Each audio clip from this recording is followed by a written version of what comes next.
Welcome to Bustin' Rainbow Six Siege, episode 24. Echo's drone can destroy gadgets.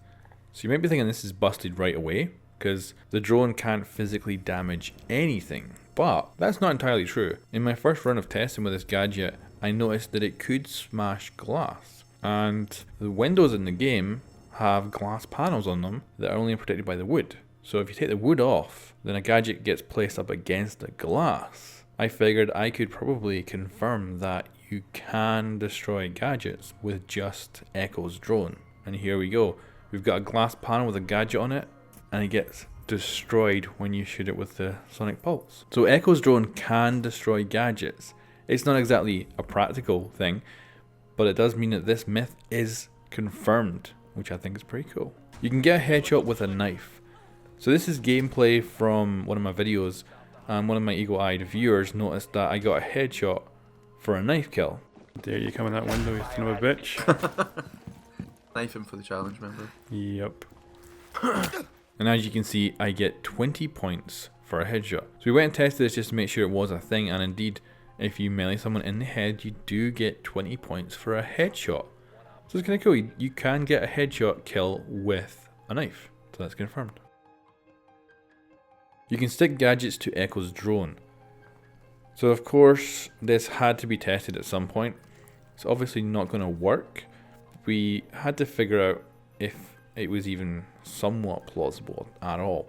So we noticed that Valkyrie cameras would fall onto the drone and then roll off, whereas the nitrous cell would actually move the drone. So we figured what would happen then if we could seal the drone in. So we decided to put devices around the drone so it couldn't move and see what happened when the nitrous cell would be dropped on top of the drone.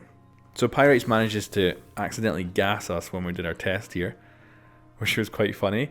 But we were able to get the drone kind of corralled into this small area. So we thought, okay, let's try putting the nitrous cell on top of it. If it can't move the drone, what happens? And you can see that the nitrous cell simply drops off, just bounces away harmlessly and onto the ground. So we tested another way that might work, which was if you place Valkyrie cameras or devices on a surface that's destructible and then break that surface, the devices act a little bit differently from what they do when you throw them. Maybe get the devices to stick to the drone in this case, and the devices fall down and again they just bounce off the drone harmlessly. As far as we can tell, there's no way to get a device to stick to Echo's drone. Now we did attempt to hide Valkyrie's cameras with the drone by covering up the camera with the drone's active camouflage, but unfortunately that seemed to bug out and we ended up with a drone getting stuck in the roof when we tried to do that. It's kind of like the camera kind of pushed it through the roof a little bit. So I don't recommend doing that. I kind of got this drone stuck in this kind of bit of the ceiling that I could not get off, unfortunately. It was just stuck in this big square. But anyway, sticking stuff to the drone is busted. You cannot stick devices to the drone. Echo's drone becomes visible when shooting. So when the drone shoots out its sonic pulse, I'm guessing maybe it uses up all its power to do it. And you can see that it becomes completely visible for a short amount of time, so that is confirmed. Moving makes Echo's stun last longer. So the Echo's stun is actually not that effective if you're just standing still. You can still clearly see everything. You can still aim, you can still target stuff. You're not going to be as accurate, but you're still going to be able to defend yourself quite well. Whereas if you panic and you run, things get very bad very quickly. And as you can see here, the effect lasts a hell of a lot longer, and you've got this major sway and your vision gets smaller and smaller and smaller. So if you get hit by a sonic pulse, sometimes the best thing to do is just stay there, not bother moving, and just kind of hold down the area. Or if you want, you can fall back, maybe one room back, kind of defend the entry point and hold. But as you can see, even just a little bit of movement makes your vision go terrible.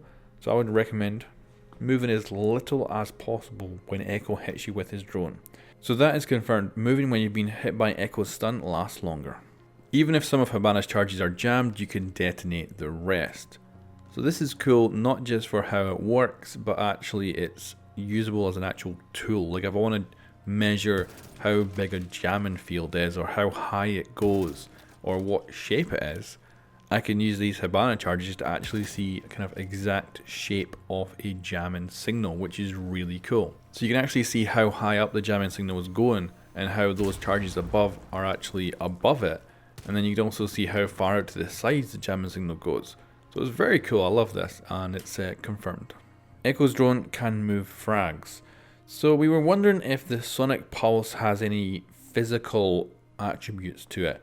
So is it capable of actually moving a frag grenade or debris, anything like that?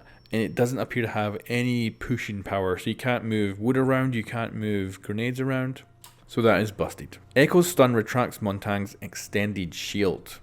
So as you can see here, we've got the extended shield on, and even though you're still holding the button, your gun comes out and your extended shield goes down. I think it's not great. Like, I'd maybe prefer, if I'm holding the button, I would prefer that maybe it does unextend the shield but then re-extends it almost straight away. The fact that it completely takes away your shield even when you're still holding the button is a right pain in the ass, but that is confirmed. After GLAZ shoots a plain window, you can shoot back. So this is a myth that has been tested twice so far by me, and each time it has been different. The first test that you can see here on screen was way back in January of 2016. And you can see one shot from GLAZ's sniper rifle would put a big hole in the window that then the defenders could shoot back out of. And it was a very clear result for this. It was a confirmed. There was no problem. One shot in from GLAZ and you'd be able to shoot back. And then in September of 2016, I went back and I retested this myth in my top 10 myths. And to my surprise, it was a completely different outcome. For instance, we fired 2 GLAZ sniper rounds into this window, and although it looks as if there's quite significant holes that you can shoot back out of, the entire window is still completely bulletproof. And it now takes a third shot to the window from GLAZ's sniper rifle to actually completely and utterly shatter that window. So the outcome went from being confirmed to being plausible, because you now had to have GLAZ shoot that same window 3 separate times for it to smash, and then you could shoot back at them. So it ended up being a plausible outcome. And now here's me testing it in December of 2016, and as you can see, no matter how many rounds I shoot into this window, I cannot break it anymore. It is completely solid, and no matter how much I shoot it, the other weapons can no longer shoot through it. So as a defender, you can no longer shoot back at GLAZ through a window he has shot at you with, no matter how many rounds he puts into it.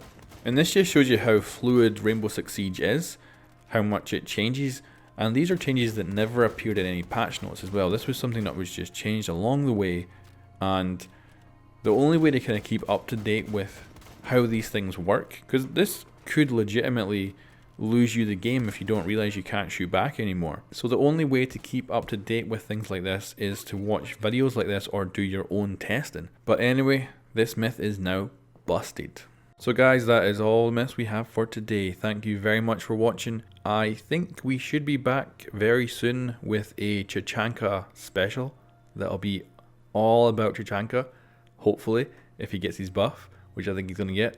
So I'll catch you next time.